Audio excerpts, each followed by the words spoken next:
Hello दोस्तों, नमस्कार। कैसे आप? मैं हूं यशवंत दामले और आप देख रहे हैं यशवनी विज्ञान चैनल। यशवनी विज्ञान चैनल में आपका स्वागत है। आज के वीडियो में हम सीखेंगे जनन क्या है और जनन के प्रकार क्या हैं। जनन के दो प्रकार के बारे में जानकारी प्राप्त करेंगे, अलैंगिक जनन और लैंगिक जनन। अलैंगिक जनन के प्रकारों को हम आज विस्तार से समझने का प्रयास करेंगे यहाँ और आपको समझाने का मैं प्रयास करूँगा पूरा पूरा। तो आइए शुरू करते हैं।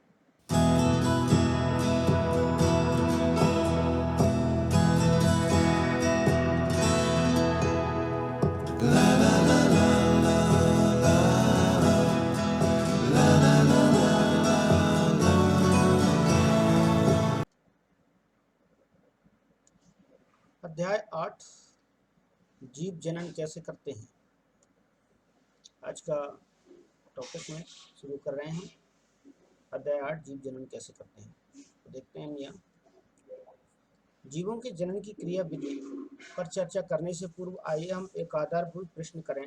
जीव जनन क्यों करते हैं? पहला क्वेश्चन, वास्तव में पोषण, शोषण तथा उत्सर्जन जैसे आवश्यक जरूरतों की तुलना में व्यष्टि जीव को जीवित रहने के लिए जनन आवश्यक नहीं है। मतलब कि ये पोषण, शोषण, जनन करने के लिए, पोषण, शोषण, उत्सर्जन आदि करने के लिए जनन आवश्यक नहीं है। वहीं दूसरी ओर देखा जाए तो जीव की संतति उत्पन्न करने के लिए जनन बहुत ही आवश्यक है और उसमें बहुत ज़्यादा ऊर्जा खर्च करना पड़ती है। ठीक है, तो फिर जीव उस प्रक्रम में अपनी ऊर्जा व्यर्थ क्यों करे जो उसे जीवित रहने के लिए आवश्यक नहीं है? ऐसा कहा जाता है। तो जीवित रहने के लिए आवश्यक नहीं है, लेकिन व्यष्टि को जिंदा रखने के लिए, व्यष्टि को बनाए रखने के लिए वास्तव में जनन आवश्यक होता है, अपने ही समान संतति उत्पन्न करने के लिए, जिससे उनका कुल, वंश या जातियां या व्यष्टि या समुदाय बना रहे। इसीलिए जीवों को जनन करना आवश्यक होता है। ठीक, इसमें बताया गया है। क्या जीव पूर्णतः अपनी प्रकृति का सृजन करते हैं?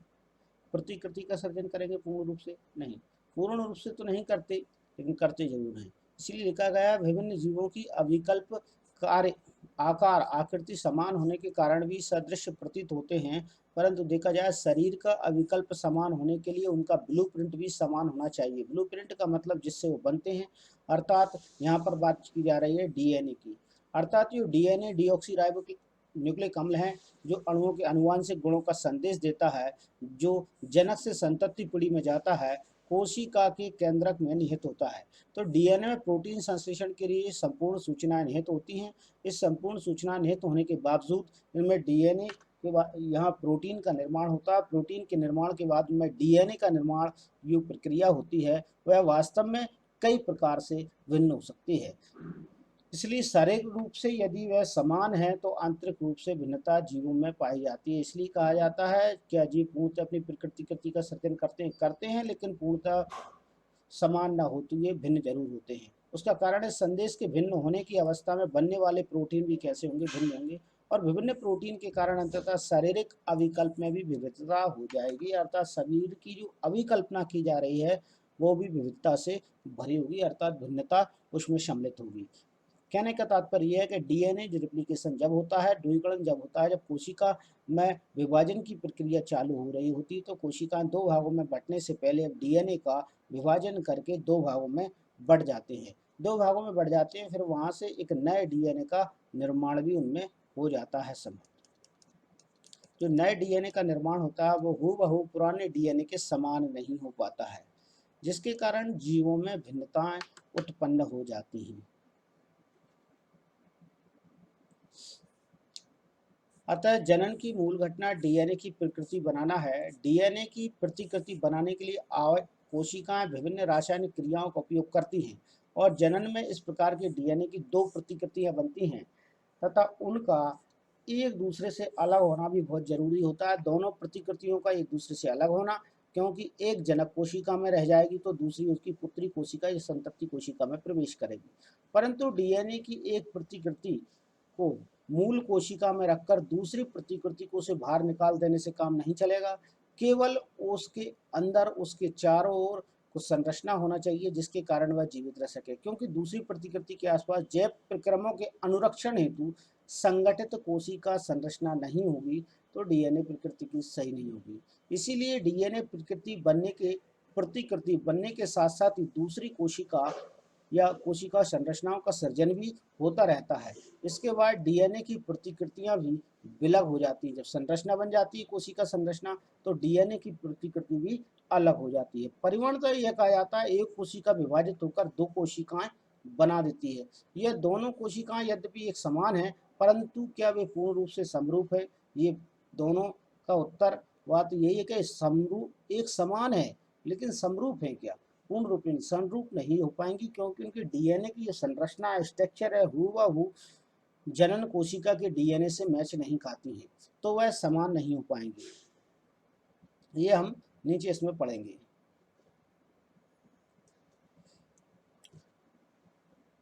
परंतु क्या वे पूर्ण रूप से समरूप हैं? इस प्रश्न का उत्तर इस बात पर निर्भर करता है कि प्रतिकृति की कितनी यथार्थता से संपादित हुई है। कोई भी जीव जैव रासायनिक प्रक्रिया पूर्ण रूप से विश्वसनीय नहीं होती, अतः यह अपेक्षित है कि डीएनए प्रतिकृति की प्रक्रिया में कुछ भिन्नताएं आएंगी। परिमाणतः विभिन्न डीएनए वाली प्रतिकृतियां समान तो होंगी, परंतु मौलिक डीएनए के समरूप नहीं होंगी, अर्थात जो जैव डीएनए जो उनके पैतृक डीएनए हैं उनके समरूप नहीं होंगी। हो सकता है कुछ भिन्नताएं इतनी उग्र हों कि डीएनए की नई प्रतिकृति अपनी कोशिकीय संगठन के साथ समायोजित नहीं कर पाती हैं और उनकी मृत्यु हो जाती है। ऐसे जीवों के साथ भी होता है, वो जीव बॉडी के साथ में समायोजित नहीं कर पाती, जिनके कारण उनकी मृत्यु हो जाती है। दूसरी ओर डीएनए प्रतिकृति की अनेक भिन्नताएं इतनी उग्र नहीं होती हैं, अतः संतति समान होते हुए किसी न किसी रूप में एक दूसरे से कैसी होंगी? भिन्न होंगी। समान होते हुए एक दूसरे से भिन्न होंगी, चाहे जुड़वा हो वो, तब भी उनमें थोड़ी भिन्नता जरूर पाई जाएगी। जनन में होने वाली यह भिन्नताएं जैव विकास पर आधारित हैं और जैव विकास पर आधारित है। जैव विकास से तात्पर्य होता है जब भिन्नताएं उत्पन्न होती हैं तो जीवों के विकास का क्रम निर्धारित होता है, अर्थात जैव का विकास होता है, जीव मंडल का, समष्टि का, समुदाय का विकास होता है। भिन्नताओं का महत्व यही है कि वह वास्तव में समष्टि को बड़ा बनाता है और उसमें भिन्नताएं के कारण ही जीव का विकास होता है, परितंत्र का विकास हो पाता है। भिन्नताओं का महत्व यहाँ पर दिया गया है। भिन्नताओं का महत्व क्या है या क्यों भिन्नताओं को महत्व दिया जाता है? तो भिन्नताओं का महत्व का कारण है जीव जातियों को बनाए रखना। ठीक, ये भिन्नताओं का महत्व है। इसे हम देखिए भिन्नताओं के महत्व में सबसे पहले लिखा गया है लंबे समय तक प्रजाति स्पीशीज की उत्तरजीविता बनाए रखने के लिए उपयोगी होती है। जैव विकास का आधार है भिन्नताएं, तो भिन्नताओं का महत्व है। भिन्नता है तो जैव विकास का आधार बनी रहेंगे, अर्थात जैव मंडल का विकास होता रहेगा। भिन्नताओं के कारण नहीं हो पाता, अर्थात वह उत्तरजीविता पर खरी उतरती हैं। वातावरण में होने वाले परिवर्तन के भी अनुकूल होकर वो जीवित रहने का प्रयास करती है यदि भिन्नता है तो। अब देखेंगे हम यहाँ पर प्रजनन के प्रकार। तो प्रजनन के यहाँ पर दो प्रकार बताए गए हैं, अलैंगिक जनन और लैंगिक जनन। अलैंगिक जनन नाम से स्पष्ट होगा, एसेक्सुअल रिप्रोडक्शन है। एसेक्सुअल रिप्रोडक्शन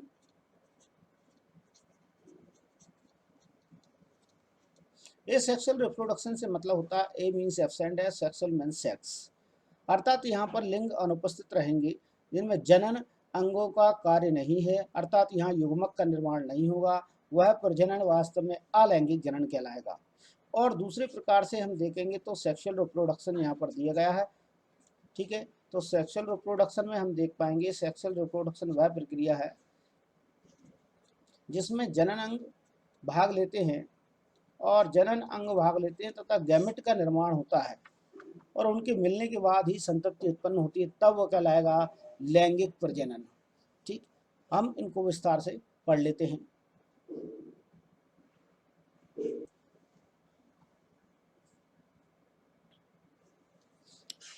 सबसे पहले अलैंगिक प्रजनन। अलैंगिक प्रजनन के बारे में आप देखेंगे कि एकल जीव नए जीव को उत्पन्न कर सकता है, एक अकेला जीव ही नए जीव को उत्पन्न कर सकता है, वह अलैंगिक प्रजनन में आएगा। युग्मक का निर्माण नहीं होता है, ये भी सही है, युग्मक का निर्माण होगा। नए जीव पैतृक जीव के समरूप होंगे, लगभग समान होंगे, क्योंकि वह एक ही प्रकार के जीव से उत्पन्न हो रहे हैं। डीएनए में किसी प्रकार का हेर फेर होने की संभावना ना के बराबर होगी। सतत गुणन के लिए यह एक बहुत ही उपयोगी माध्यम है। ठीक, सतत गुणन के लिए बहुत ही उपयोगी माध्यम से तात्पर्य लगातार गुणन करने के लिए उपयोगी माध्यम। यह निम्न वर्ग के जीवों में अधिक पाया जाता है, जैसे एक कोश की जीवों अधिकतर ये मिलता है, एक कोश की जीवों में। जैसे आप इसमें उदाहरण में लोग देखोगे तो अमीबा में ये आपको मिल जाएगा द्विविखंडन द्वारा, पैरामीशियम में मिल जाएगा, ठीक है ना, हाइड्रा में मिल जाएगा। तो ये सारे नाम मैं बता रहा हूँ, ये अलैंगिक जनन के लिए ही उत्तरदायी है, इनमें अलैंगिक जनन की प्रक्रिया पाई जाती है। तो सबसे पहले हम पढ़ेंगे अलैंगिक जनन किस प्रकार से होता है। सबसे पहले अलैंगिक जनन के भाग में अमीबा में अलैंगिक जनन हम पढ़ेंगे दो विखंडन का। यहाँ देख पा रहे होंगे आप, अमीबा में विखंडन अलैंगिक जनन का एक उदाहरण है। तो अमीबा में विखंडन की प्रक्रिया किस प्रकार से होती है। अमीबा में कोशिका में पाया जाने वाला केंद्रक लंबा होकर 20 से 2 भागों में बढ़ जाता है और केंद्रक के विभाजन के पश्चात कोशिका कला अर्थात कोशिका झिल्ली अंदर की ओर धंसकर 2 भागों में बंटने का प्रयास करती है। पहले केंद्रक, इसके बाद कोशिका झिल्ली। इस विभाजन के साथ साथ कोशिका द्रव भी विभाजित हो जाता है। पैतृक अमीबा का 2 संतति अमीबा में निर्माण हो जाता है। प्रत्येक संतति अमीबा स्वतंत्र होकर अपना जीवन व्यतीत करता है। तो ये प्रकार से अर्थात एक कोशिका से 2 कोशिकाओं का निर्माण होना ये अमीबा में द्विविखंडन को दर्शाता है। देख लेते हैं किस प्रकार से। यहाँ देखेंगे अमीबा में विखंडन। तो वयस्क अमीबा सबसे पहले भोजन प्राप्त करने, ये वयस्क अमीबा है, भोजन प्राप्त करने के बाद अपने आकृति में बढ़ जाता है। इसके बाद अमीबा में केंद्रक विभाजन प्रारंभ होता है। अमीबा में केंद्रक विभाजन प्रारंभ होते समय अमीबा का केंद्रक लंबा हो जाएगा। यहाँ पर गुणसूत्र 2 भागों में उसके बढ़ जाएंगे। ये देखिए आप, यहाँ पर जो गुणसूत्र हैं वो 2 भागों में बढ़ते हुए नजर आ रहे हैं, यहाँ पर आपको जो दिखाई देंगे सूत्र। फिर इसके बाद गुणसूत्रों के 2 भागों में बंटने के साथ साथ ही उसका केंद्रक 2 भागों में विभाजित हो जाएगा। इसके बाद उसकी कोशिका कला अंदर धंसने लगती है। यहाँ पर आपको दिखाई दे रहा है, ये कोशिका कला अर्थात कोशिका झिल्ली अंदर धंसकर नैरो खांच बनाती है। उसके बाद 2 पुत्री कोशिकाओं का जन्म होता है, ठीक ना, जो कि संतति अमीबा कोशिका कहलाती है। ये अमीबा में द्विविखंडन को दर्शाने की प्रक्रिया आपको चित्र के माध्यम से समझाई जा रही है। तो सबसे पहले वयस्क अमीबा, उससे केंद्रक में विभाजन होगा। केंद्रक में विभाजन होने के पश्चात आप देख पाएंगे अमीबा में सूत्री विभाजन, ये कंप्लीट होने से कोशिका का विभाजन प्रारंभ हो जाता है। कोशिका झिल्ली अंदर की ओर धंसना प्रारंभ हो जाती है यहाँ पर, और धंसने के बाद धीरे धीरे ये 2 नई कोशिकाओं का निर्माण कर देती है। ये चीज यहाँ भी डायग्राम के माध्यम से समझाई गई है। वयस्क अमीबा है, वयस्क अमीबा के बाद इसका केंद्रक धीरे धीरे लंबा होने लगेगा। लंबा होने के बाद आप देखोगे केंद्रक में सूत्री विभाजन चालू होगा। सूत्री विभाजन के बाद केंद्रक विभाजन हो गया है और कोशिका झिल्ली में नैरो बन गई है, जिसके बाद 2 पुत्री कोशिकाओं का निर्माण हुआ है। ये दोनों ही पुत्री कोशिकाएं अमीबा के लगभग संतति कोशिकाएं कहलाती हैं, लगभग समरूप होंगी। और ये द्विविखंडन है क्योंकि एक कोशिका से 2 कोशिकाओं का निर्माण हो रहा है। यहाँ पर शब्द आया है बहुविखंडन। तो बहुखंडन से तात्पर्य रहेगा एक ही जीव बहुत सारी कोशिकाओं में विभाजित हो जाए तो वह बहुखंडन की प्रक्रिया कहलाती है। उदाहरण दिया गया है प्लाज्मोडियम में ऐसा होता है कि एक ही जीव बहुत सारी कोशिकाओं में विभाजित हो जाता है, अर्थात उसका जो कोशिका द्रव है छोटी छोटी कोशिकाओं में गोलिकाओं के रूप में विभाजित होकर नए जीव की कोशिकाओं का निर्माण करता है। प्रत्येक जीव में प्रत्येक कोशिका के अंदर एक केंद्रक होता है जो नए जीव का निर्माण करेगा। जब ये अंदर की कोशिकाएं धीरे धीरे आकार में बढ़ती है तो इस कोशिका पर ज़्यादा दबाव, कोशिका झिल्ली पर ज़्यादा दबाव पड़ने के कारण ये कोशिका भित्ति फट जाती है और सारी छोटी छोटी कोशिकाएं बाहर निकल आती हैं। ये क्रिया कहलाएगी बहुविखंडन। इसका डायग्राम हम देख लेते हैं। यहाँ देख पा रहे होंगे ये पूरी प्लाज्मोडियम की बॉडी स्ट्रक्चर। प्लाज्मोडियम में इसका जीव द्रव छोटी छोटी कोशिकाओं में विभाजित हो गया है, जिनके बीच में केंद्रक भी आपको दिखाई दे रहा है। जब इनकी ये सेल मेम्ब्रेन के ऊपर दबाव बनेगा, कोशिकाएं आकार में बड़ी होंगी, इनसे पानी की मात्रा बाहर हो जाएगी, तब ये सेल मेम्ब्रेन टूट जाएगी। टूटने के पश्चात ये सभी कोशिकाएं बाहर आ जाएंगी और स्वतंत्र जीवन यापन करने लगेंगी। इस प्रकार से एक ही कोशिका से अनेक कोशिकाओं का निर्माण हो रहा है, बहुत सारी कोशिकाओं का निर्माण हो रहा है, इसलिए इसे कहा जाता है बहुविखंडन। तो ये प्लाज्मोडियम में बहुविखंडन को एक उदाहरण के रूप में समझाया गया है।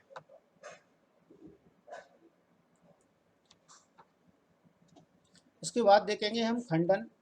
खंडन में बताया गया कि इस प्रजनन की विधि या प्रजनन की वह विधि जिसमें सरल संरचना वाले बहुकोषीय जीव विकसित होकर छोटे छोटे खंडों में या टुकड़ों में टूट जाते हैं और ये टुकड़े वृद्धि कर कर नए जीव का निर्माण करते हैं। ऐसा वास्तव में उदाहरण में देखा जाता है तो स्पायरोगायरा में उदाहरण में देखने को आपको मिलता है, पादप जाति के स्पायरोगायरा में। ठीक है, जैसे स्पायरोगायरा फर्मेंटेशन होगा, यहाँ पर ये स्पायरोगायरा वास्तव में देखा जाए तो दोनों फ्रेगमेंट हैं, दोनों ही पीस हैं, यहाँ से टूट गए हैं, तो यहाँ पर नई कोशिकाओं का निर्माण इनमें होने लगेगा। ये देखिए नीचे की साइड पर बताया गया है, तो इसी प्रकार से इसमें भी नई कोशिका का निर्माण इसमें होने लगेगा, तो यहाँ पर भी नई कोशिका बन जाएगी। ये स्पायरोगायरा का उदाहरण होता है। उसका प्रत्येक टुकड़ा नए जीव का निर्माण कर देता है। ठीक, तो इसमें ज़्यादा नहीं लिखना है हमें। खंडन अलैंगिक जनन की वह विधि है जिसमें कि बहुकोष के जीव छोटे छोटे टुकड़ों में खंडित होकर नए टुकड़ों में खंडित होकर अनुकूल परिस्थिति आने पर ये टुकड़े नए जीव को विकसित कर देते हैं। हमें केवल इतना ही इसमें लिखना है, ज़्यादा नहीं लिखना है। इसके बाद बात करेंगे हम पुनरुद्भवन की या पुनर्जनन की। पुनरुद्भवन या पुनर्जनन जिसे हम कहते हैं, तो पुनरुद्भवन अलैंगिक जनन की प्रक्रिया है। तो इस प्रकार के प्रक्रम में किसी कारणवश जब कोई जीव कुछ टुकड़ों में टूट जाता है तब प्रत्येक टुकड़ा नए जीव का निर्माण कर देता है, या खंडित हो जाता है, धोखे से टूट जाता है, आघात लग जाता है, उसे चोटिल हो जाता है, जिसके कारण उसकी बॉडी अलग अलग पार्ट्स में बढ़ जाती है, तब ऐसा हो पाता है कि वह नए जीव का निर्माण कर देता है। उसका प्रत्येक टुकड़ा नए जीव का निर्माण करेगा। ये कहलाती है रीजनरेशन या पुनरुद्भवन के नाम से जानी जाती है। ये यहाँ देख पाएंगे आप, प्लेनेरिया इसका सबसे अच्छा उदाहरण माना जाता है, प्लेनेरिया, और हाइड्रा भी इसका उदाहरण है, लेकिन प्लेनेरिया तौर पर सबसे अच्छा उदाहरण इसका माना जाता है। ये प्लेनेरिया है और दूसरे नंबर पर डायग्राम में दिखाया गया है वो हाइड्रा है। यहाँ पर आप देखेंगे रीजनरेशन जो प्लेनेरिया में बताया गया, ऐसे 3 खंडों में ऐसे टूट गए, 1, 2 और 3, तीनों खंड इसके अलग अलग खंड, अलग अलग खंडों से अलग अलग नए जीवों का निर्माण इसमें हुआ है। और ये इसे बताने का प्रयास किया जा रहा है कि वास्तव में प्रत्येक टुकड़ा एक नए जीव का निर्माण कर सकता है। प्रत्येक टुकड़ा एक नए जीव का निर्माण कर सकता है। ये आप देखिए, ये देखिए। इसी प्रकार से हाइड्रा में भी सेम ऐसे ही है, प्रत्येक टुकड़ा एक नए जीव का निर्माण कर सकता है, अर्थात इसमें रीजनरेशन की क्षमता पाई जाती है। तो इसमें हमें ज़्यादा नहीं लिखना है, तो हमें सिर्फ इतना लिखना है कि अलैंगिक जनन की वह विधि जिसमें कि बहुकोष के जीवों में ऐसी क्षमता पाई जाती है कि उनकी बॉडी पार्ट्स कट जाने पर या क्षतिग्रस्त हो जाने पर प्रत्येक बॉडी का पार्ट्स या शरीर का भाग एक नए जीव का निर्माण या पूर्ण जीव का निर्माण कर देता है। यह प्रक्रिया रीजनरेशन कहलाती है या पुनरुद्भवन कहलाती है। बस इतना हमको लिखना है। इसके बाद देखते हैं हम मुकुलन। मुकुलन की क्रिया क्या है, मुकुलन मीन्स बड़े की प्रक्रिया क्या है। तो मुकुलन वास्तव में देखी जाए तो अलैंगिक जनन की वह विधि है जिसमें कि किसी जीव शरीर पर एक ओभार संरचना बन जाती है जिसे हम मुकुल कह देते हैं। तो इस प्रकार के प्रक्रम में जीव शरीर पर एक ओभार उत्पन्न होता है जिसे हम मुकुल कहते हैं या बड कहते हैं। ये मुकुल पहले नन्हे फिर पूर्ण जीव में विकसित होते हैं तथा जनक से अलग हो जाते हैं और अपना जीवन यापन करते हैं। तो यहाँ पर हाइड्रा में इस प्रकार का उदाहरण बताया गया है। आप ईस्ट कोशिका में भी ऐसे उदाहरण देख सकते हो। ये मुकुल बनना है, तो यहाँ से ये बॉडी से अलग हो जाते हैं बाद में। तो यहाँ पर हाइड्रा में इसका उदाहरण बताया गया है। देखिए आप, यहाँ पर ये मुकुल का निर्माण हो रहा है, बड का निर्माण हो रहा है। बड का निर्माण होने के साथ साथ इसमें स्पर्शक का निर्माण हो रहा है, टेंटेकल्स बन रहा है, और ये पूर्ण विकसित हाइड्रा यहाँ पर बन चुका है। अब यहाँ से मात्र पौधे से अलग होकर अपना जीवन यापन स्वयं करेगा। तो ये इस प्रकार की प्रक्रिया कहलाती है मुकुलन। इसमें भी आपको ज्यादा नहीं लिखना, सिर्फ इतना ही लिखना है। अलैंगिक जनन की वह विधि जिसमें कि बहुकोष के जीवों के शरीर पर एक ओभार नामक संरचना बन जाती है। जो ओभार नामक संरचना एक बड या कलिका का रूप लेती है, जिसमें जो थोड़े समय पश्चात पूर्ण जीव में विकसित होकर जनक पौधे से अलग हो जाती है और अपना जीवन यापन स्वतंत्र रूप से करती है। तो ये आपको इतना लिखना है मुकुलन में, और उदाहरण के रूप में आप इसमें लिख सकते हैं हाइड्रा ईस्ट। इसके बाद हम देखेंगे बीजाणु समागम। बीजाणु समासंग का मतलब है, बीजाणु समासंग से तात्पर्य ऐसा रहेगा कि बीजाणुओं के द्वारा जनन की प्रक्रिया। तो ये भी अलैंगिक जनन की ही एक विधि है। प्लांट्स या कुछ पौधे ऐसा करते हैं कि बीजाणु जनन द्वारा जनन करते हैं। तो इसमें सबसे मुख्य उदाहरण आपको ये मिलेंगे जिसमें कवक आएंगे सभी अधिकतर। तो कुछ जीवों के तंतु उनके सिरे पर बीजाणुधानी बनती है। बीजाणुधानी से तात्पर्य स्पोरेंजिया बनते हैं। जो स्पोरेंजिया होते हैं वो बीजाणुओं को धारण करते हैं, स्पोर्स को धारण करते हैं। इनमें बीजाणु होते हैं, बीजाणु गोल संरचनाएं होती हैं जो एक मोटी भित्ति द्वारा सुरक्षित होती हैं। जब अनुकूल परिस्थितियां आती हैं तो यहाँ से ये प्रति इनकी भित्तियां फट जाएंगी। फटने के पश्चात यहाँ से स्पोर्स बाहर निकल जाएंगे। स्पोर्स उड़कर अनुकूल परिस्थितियों में अंकुरित होकर नए पादप जाल का निर्माण करते हैं या कवक जाल का निर्माण कर देते हैं। ये प्रक्रिया है। तो इसमें ज़्यादा नहीं लिखना है, इसमें यही लिखना है कि कुछ जीव जैसे कि कवक संघ के जीव हैं, उनमें बीजाणुधानियाँ होती हैं या स्पोरेंजिया होते हैं। स्पोरेंजिया के अंदर स्पोर्स बनते हैं और ये स्पोर्स गोल भित्ति या मोटी भित्ति के अंदर संरक्षित रहते हैं। जब अनुकूल परिस्थिति आती हैं तो ये भित्तियाँ फट जाती हैं और इनसे स्पोर्स बाहर निकल जाते हैं और अंकुरित होकर नए कवक जाल का निर्माण करते हैं।